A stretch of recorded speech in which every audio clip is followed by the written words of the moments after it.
Welcome back. I'm Melissa Harris Perry, and I'd like to read something.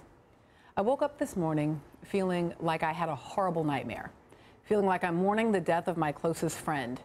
But to have to accept the fact that its reality is a nightmare in itself. No one knows the pain that the media and unwanted options from the public has caused my family.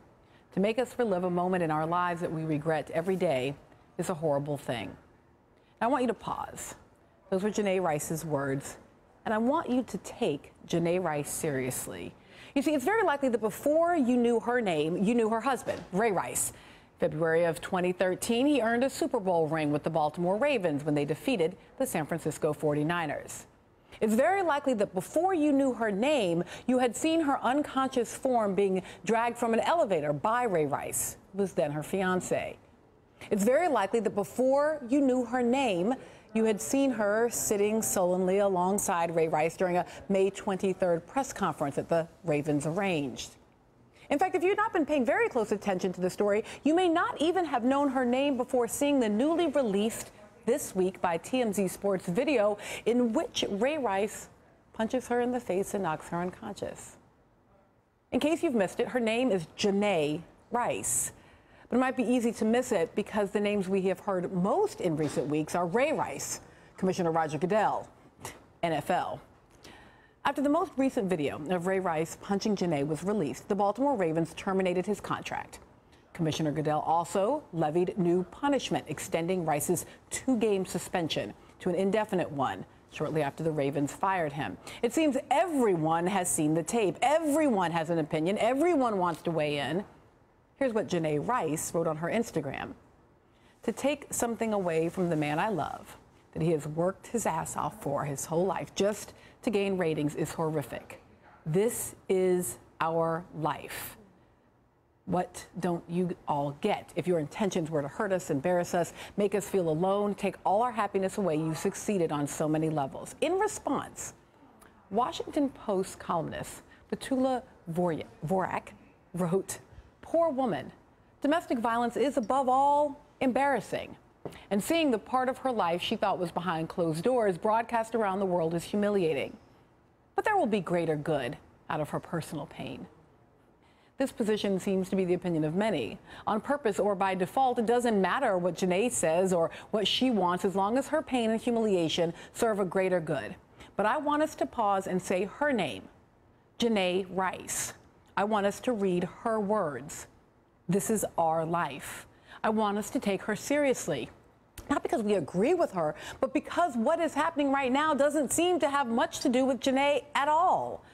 When a survivor chooses to tell her story, it is empowering. When it is leaked against her will and consent, then it becomes another violation. When a survivor decides to be an advocate for others, it is empowering. When her story is used against her will and interest to serve a greater good, it is abusive. Firing Ray Rice makes the NFL look better, and it makes us feel better about watching. Shaking our heads in disbelief about the poor woman who stayed with her abuser makes us feel stronger and smarter than she is. Using the video footage of her abuse to make some larger point about our political or social agenda makes us feel righteous. But what happens if we stop worrying about us and start asking about her? What if the story we took seriously in all of its painful, ugly, uncomfortable reality was her story, not ours? Joining us now are MSNBC national reporter Erin Carmone. Also, DeJuan Smith-Williams, wife of former NFL offensive lineman Wally Williams. Also here is L.Y. Marlowe, founder of Saving Promise, a nonprofit aiming to stop intimate partner violence. And Madeline Garcia-Bigelow, who is Associate Director of the Urban Justice Center and Managing Director of the Domestic Violence Project. In this most recent week, as the NFL has decided to get tough on Ray Rice, who does that help most? The NFL. It's making them feel like they are correcting the problem or making the problem better. But it's not about making it better or correcting it. It's about changing the behavior that has been ongoing for a very, very long time. And it saddens my heart just to see Janae in the video because you could see the hurt and pain in her face. And any woman that has been in a situation where they have been, whether it's verbally abused, physically abused, emotionally abused, abuse is abuse. Any woman that has been in that experience knows that pain without a shadow of a doubt. And, you know, right now Janae is protecting what she has because that's all she has.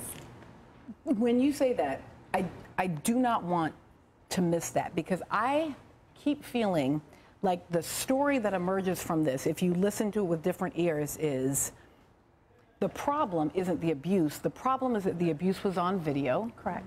And because the abuse was on video, now we have to take action. So women, don't ever let it be public. Yes. Because if it is public, then the income for your household, the future for the will be destroyed. And I don't know how to wrap my head around, on the one hand saying we cannot tolerate this, and on the other hand saying I feel like we just made a set of policies that are going to push women further into the darkness. Yes.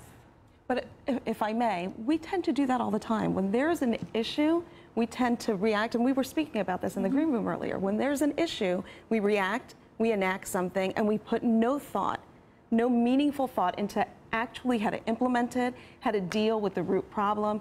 So it's like throwing a sponge into the ocean. We're not dealing with the problem. We're not actually asking the people, what is it that you need? It's not informed by the victims. It's not informed by the survivors. It's not informed by their families. It's informed by the laws. And yet, in part, undoubtedly part of why it isn't informed by the survivors is we can hear from Janae Rice's testimonies at various points, her public statements, which I want to take seriously because they are hers. I don't want to condescend towards her. But she is also in a position where she has repeatedly refused to want to bring any kind of punishment onto Ray Rice. And so part of why there are so many laws around the country, for example, that take it out of the hands of the survivor, is because that does seem to be part of the process of violence against our domestic and intimate partners. Absolutely. And I think that this is a defining moment.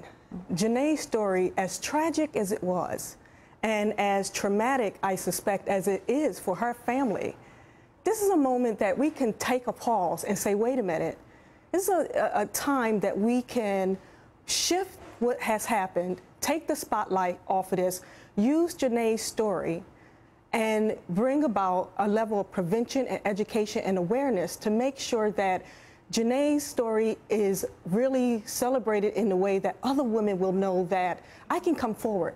I don't have to be ashamed. But to victimize her for a second time by making her feel like she should be ashamed of what's happened, that she's being chosen to make a decision between her whether she should stay or whether she should leave, is yet again victimizing her and making us all feel like this is not something that we should want to see in a public eye. To see a woman like that, she's already been ashamed. She's already been victimized. Right. This is a moment to bring forth greater prevention, greater education and awareness. Ibrahim, as I was showing, we made a choice not to show the video for any of a variety of reasons, besides the fact that I'm appalled that it exists in the public space in that way.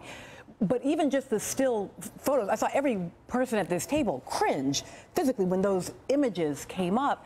And I keep thinking, again, it is one thing to talk about legal action, punishment, even potentially NFL professional sanctions against Ray Rice, is another thing that all of us who do not know this woman's story, who have never met her child, who don't know, have seen this moment in her life. Right, and I will say that I have not watched the video out of a decision not to re-victimize her, which is at tension, in fact, with my being a reporter. Yep. I mean, I think there are things that I have heard from other people that you can learn from the video, such as the callousness with which he drags her body, but I think that people play different roles in this situation, and each the choices that she makes within her relationship are her own. The choices that everybody made along the way are accountable. Ray Rice is accountable. On some level, when we think about, we've had these sexual assaults that have been documented on video in which victims without their consent were re-victimized. But on the other hand, the level of believing women is so low here. We had so much disbelief at women's own when they've chosen to tell their stories that it requires a video. And I mean, the thing that was for me this week, just not only a video, it's not like we haven't known for months clearly what happened in that elevator, but it took the actual video of seeing it, and I keep thinking, but I just know that while we present in news stories as though everyone is watching it appalled, you just know not everyone is watching it appalled, that just like we enjoy the violence and the thrill of the NFL itself, that's part of what's going on. You're watching people get violated when you're watching the NFL. You're watching brain injury be inflicted. Well, and then also with Janae, even the way that she presented her statement, you know, even when you have been a victim, the people that are in your inner circle, that when you decide to make a decision to just come out and share, not to throw anyone under the bus, but the people in your close circle question what you're doing. What are you doing? Why are you sharing? You need to be careful what you're saying. You know, he could lose their job. So you're being judged and questioned again within the people that you trust and feel should be supporting you. Yeah, I wanted, we're going to come back on this, but as we go out, I do want to point out, and I want to talk a bit about this when we come back, about the specific ways in which race and documentation status and poverty influence all of this. Robin Givens wrote this week about being a black woman, you feel you want to protect your man, you think the black man in America has it so difficult anyway, so now you're turning them in. It feels like the ultimate betrayal, and maybe Janae Rice is feeling a little of that, though I don't want to speak for her. More on her story when we come back.